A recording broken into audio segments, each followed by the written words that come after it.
ஜப்பானோட engineering visa refugee அப்படின்றது மூலியமா எப்படி சம்பாதிக்கிறாங்க அப்படின்றத பற்றி நேற்று ஒரு காணொலி பதிவேற்றம் பண்ணியிருந்தேன். நான் அந்த காணொலி போடும்போது நான் ஈசல் இருக்கிற புத்துக்குள்ளே தான் கை விட்டேன் அப்படின்னு நினச்சேன். ஆனால் அப்போ தான் எனக்கு தெரிஞ்சுது, நான் விட்டுருக்கிற புத்துக்குள்ளே பாம்புகள் தான் நிறைய இருக்குது அப்படின்னு. அந்த அளவுக்கு வந்து பார்த்தீங்கன்னா, குறைஞ்சபட்சம் நேற்றுக்கு எனக்கு வந்த கால் மட்டுமே 60 கால். நான் 200 பேர் அப்படின்னு சொன்னேன் இல்லைங்களா? 200 பேர்லாம் கிடையாது, அதுக்கும் மேலே. குறைஞ்சது ஒரு 700லேருந்து 1000 பேருக்குள்ளே இருக்கலாம். அந்த அளவுக்கு வந்து பார்த்தீங்கன்னா, திருச்சி, அதிராமப்பட்டினம் அந்த மாதிரியான ஏரியாக்கள்லேருந்து நிறைய பேரை வந்து ஜப்பான்ல இன்ஜினியரிங் விசா அப்படின்ற பேரில் இங்கே கூப்பிட்டு வந்து ரூமுக்குள்ளே அடைச்சி வச்சு, பாவம் நிறைய பேர் ஒரு வேளை சோத்துக்கு கூட கஷ்டப்பட்டுட்டு இருக்காங்க அப்படின்னு நினைக்கும்போது மனசு ரொம்ப கஷ்டமாக இருந்தது.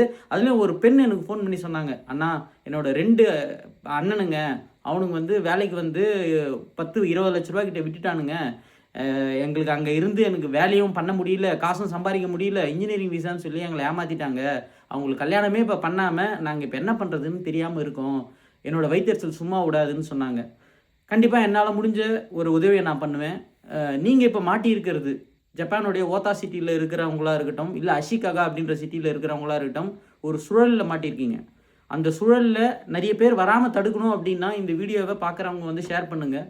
பல பேர் இன்ஜினியரிங் விசா ஜப்பானில் வேலை, ஜப்பானில் மொழி தெரியாமல் வேலை அப்படின்னு சொன்னாலே அங்கே வந்து ஃப்ராடு அப்படின்றத நீங்கள் வந்து கிளியராக சொல்லி அவங்கள தடுத்து நிறுத்திடுங்க.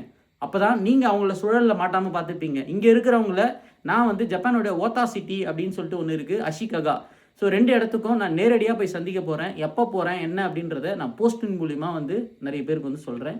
கண்டிப்பாக நம்ம அங்கே வந்து மீட் பண்ணுவோம். பாதிக்கப்பட்டவங்க நீங்கள் உங்களுடைய பதிவுகளை வந்து பதிவிடலாம். அதை வந்து பெரிய அளவில் வந்து நான் எடுத்துகிட்டு போய் நிறைய பேரை முடிஞ்ச அளவுக்கு அவங்கள காப்பாற்றுறதுக்கு என்ன பண்ண முடியுமோ அதை நான் பண்ணுறேன். நன்றி, வணக்கம்.